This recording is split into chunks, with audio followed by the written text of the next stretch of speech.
Salam sejahtera untuk kita semua. Adil Kak Talino, Bacuramin Kak Saruga, Sehat Kak Jubata. Baik, pada kesempatan kali ini, di video kali ini juga saya ingin memperkenalkan saya terlebih dahulu.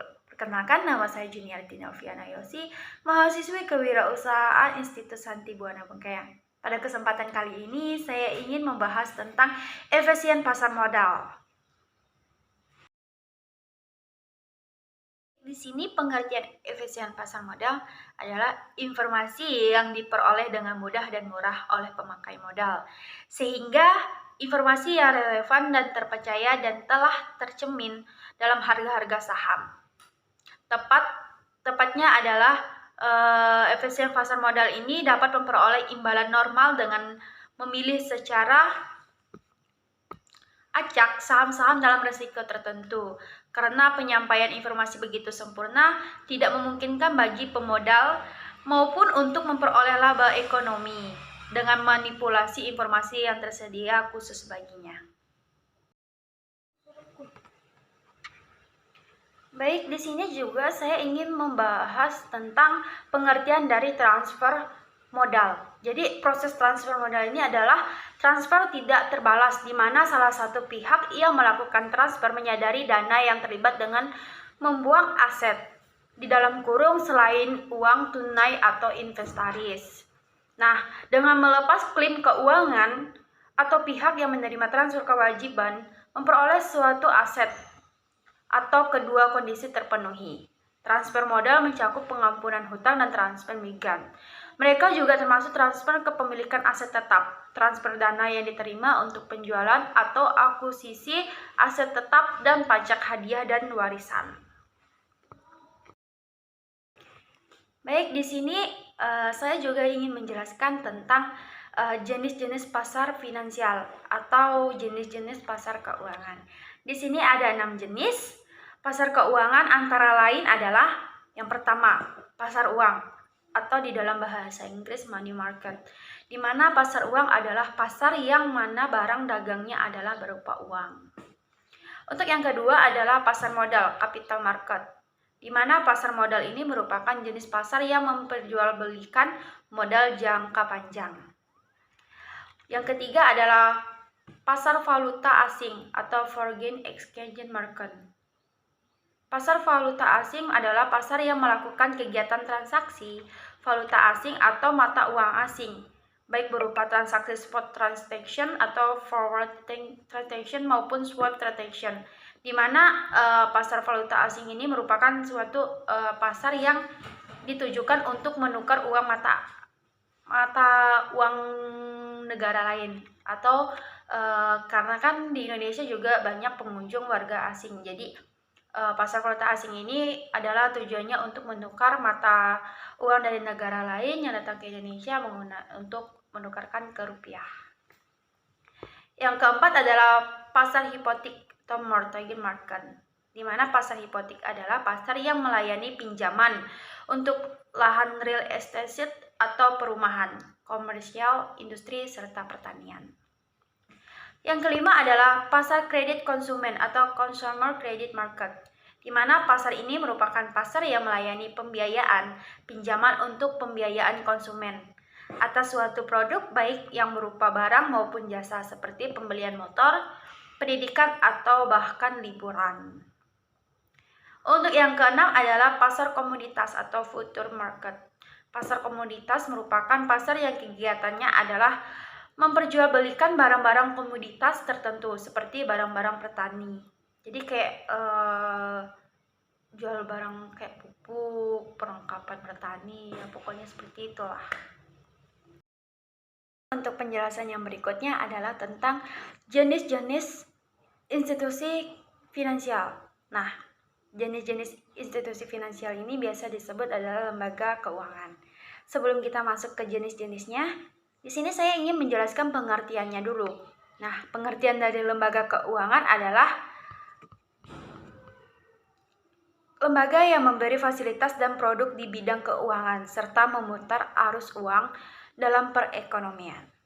Kegiatan operasional dasar dari lembaga keuangan adalah mengumpulkan dana dari masyarakat dan menyalurkannya lagi kepada masyarakat yang membutuhkan.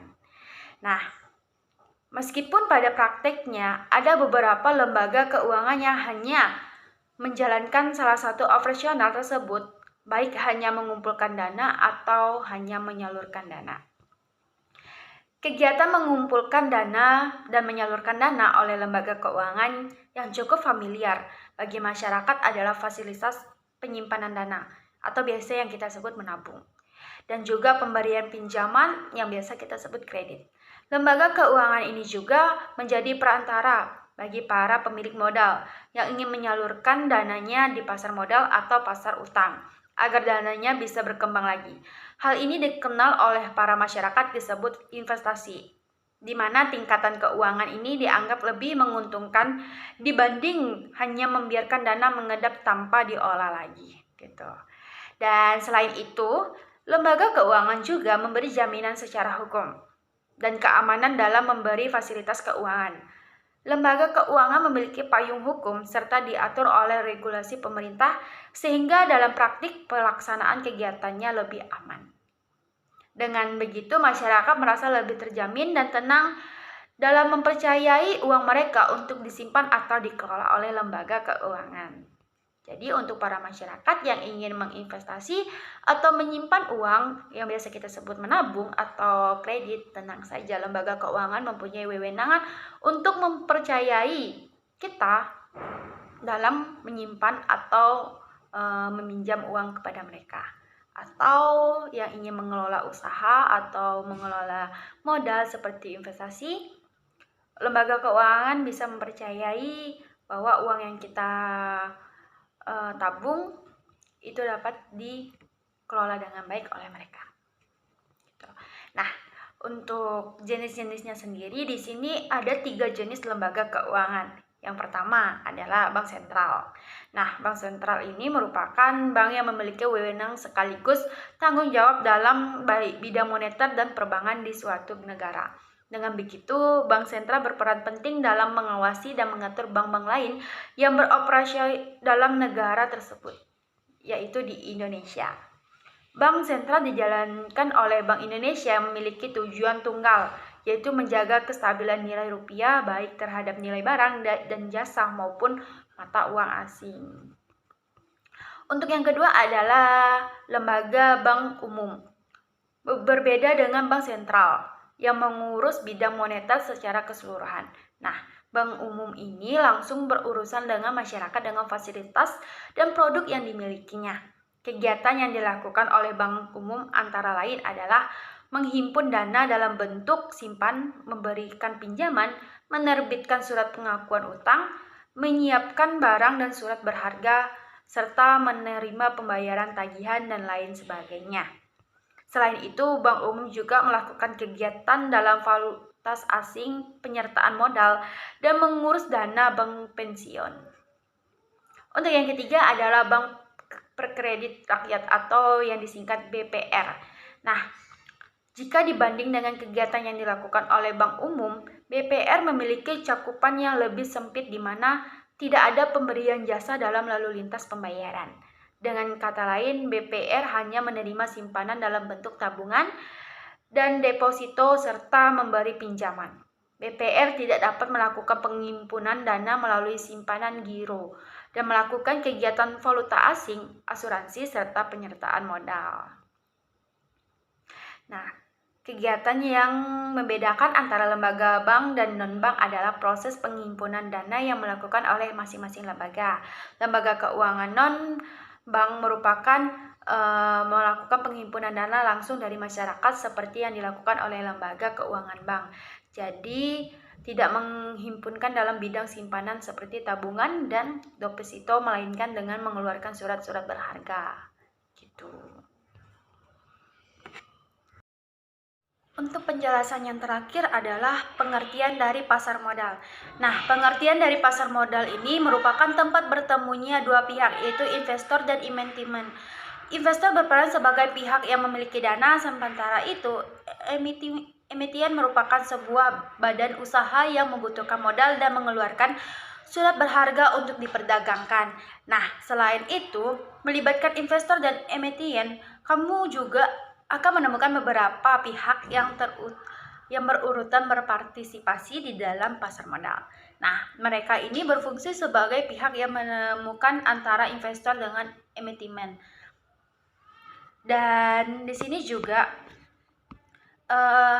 berinvestasi di pasar modal mempunyai keuntungan. Nah, keuntungannya itu dapat memberikan 5 keuntungan utama, yaitu yang pertama bisa dilakukan dengan dana kecil, tingkat keuntungan cukup besar, kelebihan dalam berinvestasi juga lebih tinggi, serta mempunyai efek bisa dilakukan dengan dana terbatas.